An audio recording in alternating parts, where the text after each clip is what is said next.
নমস্কার বন্ধুরা, SB academic সেন্টারের প্রত্যেকটা ছাত্রছাত্রীকে স্বাগত। আজকে আমি ঠিক মাধ্যমিকের ভূগোল নিয়ে আলোচনা করছি। ভারতের জলসম্পদ।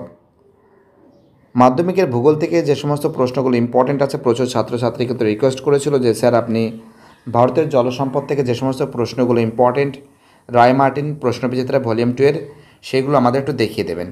তো দেখো, যাদের কাছে বইটা নেই তাদের জন্য, যাদের কাছে নেই বইটা তাদের জন্য প্রথম প্রশ্ন, ভারতের বৃহত্তম বহুমুখী নদী পরিকল্পনাটা হলো।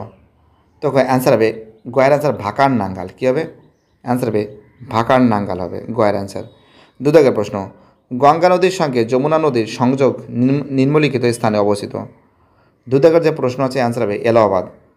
অ্যান্সার কী হবে? এলাহাবাদ হবে। তিন দাগের প্রশ্ন, ভারতের সর্বাধিক জলসেচ করা হয় যে পদ্ধতিতে। তিন দাগের যে প্রশ্ন আছে অ্যান্সার হবে কূপ ও নলকূপ। কয়ের অ্যান্সার কূপ ও নলকূপ। চার দাগের প্রশ্ন, গোদাবরী ও কৃষ্ণা নদীর বদ্বীপের মাঝে অবস্থিত হ্রদের নাম।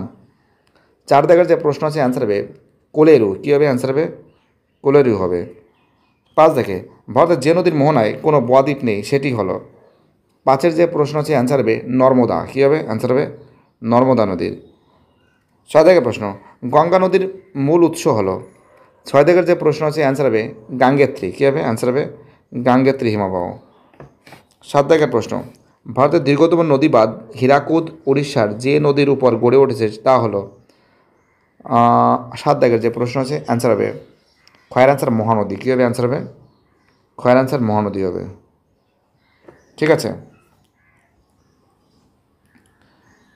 দেখো এবার চলে আসি আমাদের আট দাগের প্রশ্ন, সর্দার সরোবর প্রকল্প যে নদীর উপর অবস্থিত তা হলো।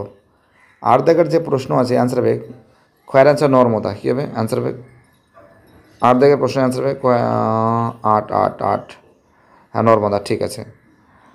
নয় দেখে, গোমতী নদীর তীরে অবস্থিত একটি শহর হলো। নয় দাগের যে প্রশ্ন আছে অ্যান্সার হবে কয়ের অ্যান্সার লখনৌ। লখনৌ। এরা অ্যান্সার এটা এটা নদীর নাম লিখবে। হ্যাঁ, গোমতী নদী শূন্যস্থানে, একই ব্যাপারে একই জিনিসে লেখা আছে, হালকা পরিবর্তন করা আছে। 10 দেখে, ভারতের নায়াগ্রা নামে পরিচিত। এ তো সবাই জানো, ভারতের নায়াগ্রা নামে পরিচিত চিত্রকূট জলপ্রপাত।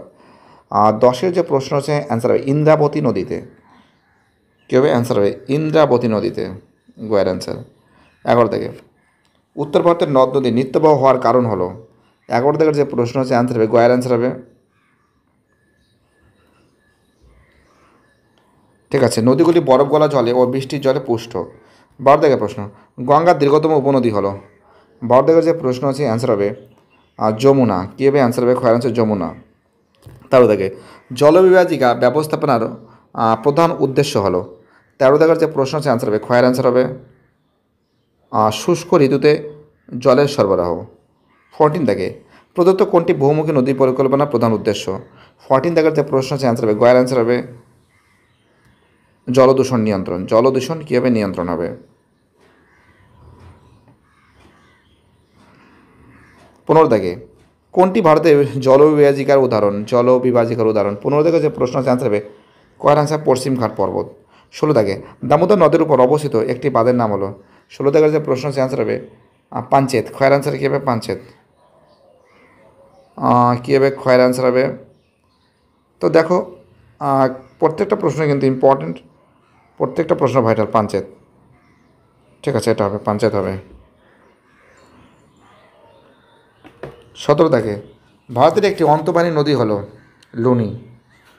18 থেকে, বিস্তৃত প্লাবন সমভূমি দেখা যায়। 18 থেকে যে প্রশ্ন আছে অ্যান্সার হবে কিন্তু আমাদের গয়ের অ্যান্সার গঙ্গা। 19 থেকে, তেলেঙ্গানা নাগার্জুন সাগর পরিকল্পনাটি যে নদীর উপর অবস্থিত সেটি হলো। 19 থেকে যে প্রশ্ন আছে অ্যান্সার হবে গয়ের অ্যান্সার কৃষ্ণা। 19 থেকে অ্যান্সার কী হবে? কৃষ্ণা হবে। কৃষ্ণা হবে। 20 থেকে, স্বাধীন ভারতের সর্বপ্রথম কার্যকারী বহুমুখী নদী পরিকল্পনা হলো। 20 থেকে যে প্রশ্ন আছে অ্যান্সার হবে খয়ের অ্যান্সার দামোদর উপত্যকা। দামোদর উপত্যকা। 21 থেকে যে প্রশ্ন আছে 21 প্রশ্নের অ্যান্সার হবে প্যাগং। 22 থেকে, কচ্ছের রণ পতিত নদীটি হলো। 22 থেকে যে প্রশ্ন আছে অ্যান্সার হবে আমাদের খয়ের অ্যান্সার লুনি। 23 থেকে, ভারতে কোন হ্রদে পৃথিবীর একমাত্র ভাসমান জাতীয় উদ্যান রয়েছে? 23 দিকের প্রশ্ন হিসেবে লোকাটক, লোকাটক হ্রদ হবে, ঠিক আছে। 24 থেকে ভারতের বৃহত্তম কয়েল হলো, ভারতের বৃহত্তম কয়েল হলো 24 জায়গায় যে প্রশ্ন আছে অ্যান্সার হবে ভেম্বনাথ। ভিডিওটি দেখার জন্য এসবি একাডেমিক সেন্টারের তরফ থেকে প্রত্যেকটা ছাত্রছাত্রীকে জানাই অসংখ্য ধন্যবাদ। সুস্থ থাকো, ভালো থাকো, চ্যানেলের সঙ্গে যুক্ত থাকো, এটাই আমার একান্ত অনুরোধ। আর প্রত্যেকটা ছাত্রছাত্রী যেভাবে এসবি একাডেমিক সেন্টারের সঙ্গে যুক্ত আছে, আমি সবাইকে অসংখ্য ধন্যবাদ জানাই, কারণ তোমাদের সাপোর্ট এবং তোমাদের ভালোবাসা ছাড়া এসবি একাডেমিক সেন্টারকে সামনের দিকে নিয়ে যাওয়াটাই মুশকিল ব্যাপার, না মুমকিন ব্যাপার বলে আমি মনে করি।